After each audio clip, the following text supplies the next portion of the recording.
गोवा के 5 star hotel में SDM महिला अधिकारी बनकर जाती है नौकरानी। और ऐसा वो क्या देखती है कि उसका होता है उसके पति के साथ तलाक, और अपने पति की कराती है वो एक शादी। वो कौन लड़की थी, क्या हुआ था इस कहानी में, सब कुछ जानने के लिए आपको मेरे साथ वीडियो में अंत तक बने रहना होगा। नमस्कार, मैं महक चौधरी आज आपके सामने फिर से एक सच्ची घटना लेकर। ये सच्ची घटना निकल कर आ रही है गोवा से, गोवा के एक 5 स्टार होटल से। यहाँ पर एक महिला अधिकारी जिनका नाम होता है सीमा रावत, जो कि एसडीएम होती हैं। उनको बार बार शिकायतें मिल रही थी कि इस 5 स्टार होटल में गलत काम किए जा रहे हैं, लड़कियों की सप्लाई हो रही है, ड्रग्स वगैरह या बहुत सारी शिकायतें वहां से मिल रही थी। तो महिला अधिकारी जो है वो निर्णय लेती हैं वहां पर भेस बदल कर जाने का।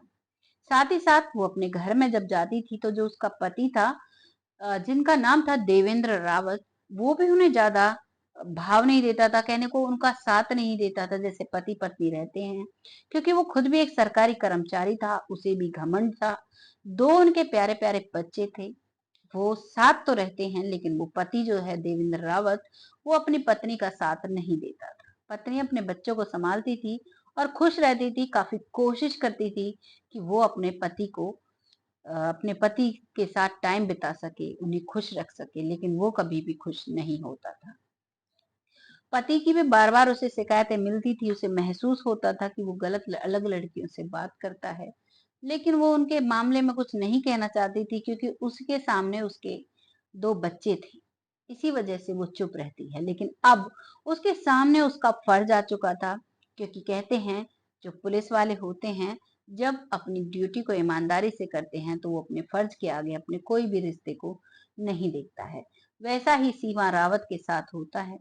सीमा रावत गोवा के 5 स्टार होटल में एक कम पैसों वाली एक धोती पहनकर जाती हैं और कहती हैं, बाबूजी मुझे काम दे दीजिए, मेरे पास खाने के लिए 2 रुपया नहीं है जिससे मैं अपने पेट में कुछ खा सकूं। मैं 2 दिन से भूखी हूँ, मुझे बस कोई भी काम दे दीजिए।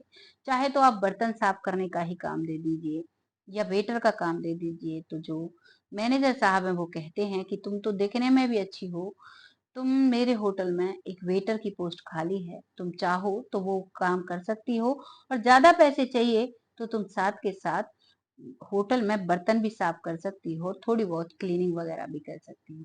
तो वो सभी चीज के लिए हाँ भर लेती है, क्योंकि उसे काम तो नहीं करना था, तो उसे उन्हें तो जासूसी करनी थी। अब वो वेटर के काम पर ज्यादा फोकस लगाती हैं, क्योंकि वेटर को हर कमरे में जाना पड़ता है। 1-2 दिन जब वो नौकरी करती हैं तो उन्हें अंदाजा लगता है कि जो इंफॉर्मेशन उनके पास थी वो वाकई में सही थी। और अब वो अच्छे से निगरानी रखती हैं तो उन्हें पता लगता है कई लड़कियां उस होटल में कैद करी गई हैं। एक लड़की बंगाल से थी, वेस्ट बंगाल से, जो कि रोती हुई उस कमरे में मिलती है। जब सीमा रावत उससे पूछती है तो वो बताती है कि मेरे जैसी 4-5 लड़कियां यहाँ पर कमरे कमरे में बंद हैं, और यहाँ पर कस्टमर आते हैं, उन्हें हमें खुश करना होता है। दिन में 4 से 5 कस्टमर आते हैं, हम यहाँ से नहीं निकल सकते, हमें यहाँ पर कैद रखा हुआ है। सीमा रावत उसे दिलासा दिलाती हैं और कहती हैं, तुम चिंता मत करो, बहुत जल्द तुम्हें यहाँ से निकाल लिया जाएगा। अब सीमा रावत जो कमरे वो लड़की बताती है उनमें भी जाती है, तो वहां पर भी ऐसे ही 4-5 लड़कियां मिलती हैं। जब 4-5 लड़कियां वहां पर मिलती हैं, तभी उसका पति एक लड़की को लेकर आता है। और उस लड़की को लेकर आता है तो उसकी पत्नी उसे देख लेती है, क्योंकि पहले जब भी वो सवाल करती थी तो वो कहता था मेरा ऐसा कोई चक्कर नहीं है। तो वो जो क्योंकि वहां पर वेटर का काम कर रही थी, तो जो कमरा उनके लिए बुक हुआ था उसी में सीमा रावत कैमरा लगा देती है और अब अपना काम करने लगती हैं। वो वहां से निकलते हैं और जैसे ही वो वहां पर जाते हैं तो पता चलता है कि वो तो सीमा रावत एसडीएम है। अब वो उसे अपने ही पति को अरेस्ट कर लेती है और कहती हैं कि क्या चाहते हो। तो वो कहते हैं कि मुझे माफ कर दो, मैंने ऐसा वैसा कुछ नहीं किया है। तभी वो उन्हें छोड़ देती हैं। पुलिस के आने से पहले फोन कर चुकी थी पुलिस को, और उन्हें छोड़ देती हैं। कहती हैं कि तुम घर जाओ, मैं घर आकर बात करती हूँ, और जो भी तुमने बोला है वो सब मेरे पास रिकॉर्डेड है। अब वो वहां से चला जाता है और वहां पर अब जो बाकी लड़कियां हैं उन सबको सीमा रावत निकलवाती है और उन्हें आजाद करती है। उन सब के एड्रेस पता कर कर उनके घर भेजा जाता है और उस होटल को सील किया जाता है। ये यहाँ पर पूरा करने के बाद अपने पति का नाम रिकॉर्ड में नहीं आने देती है, क्योंकि उसका पति एक सरकारी अधिकारी था और वो भी नहीं चाहती थी। घर जाती है, अपने कुछ रिश्तेदारों को बुलाती है और वकील को बुलाती है और उस लड़की को बुलाती है और अपने पति से कहती है कि जिनसे तुम प्यार करते हो उसी के साथ रहो तो अच्छा रहेगा। बच्चे हैं, मैं खुद संभाल लूंगी, तुम्हें इनकी चिंता करने की जरूरत नहीं है।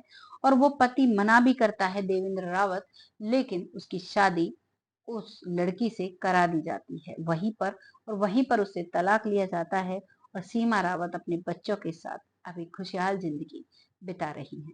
आपको कैसा लगा इस कहानी को सुनकर कमेंट सेक्शन में जरूर लिखिएगा।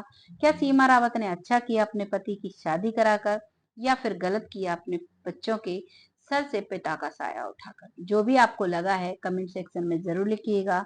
बहुत जल्द फिर से आती हूँ ऐसी ही एक सच्ची घटना के साथ। तब तक के लिए जय हिंद, जय भारत।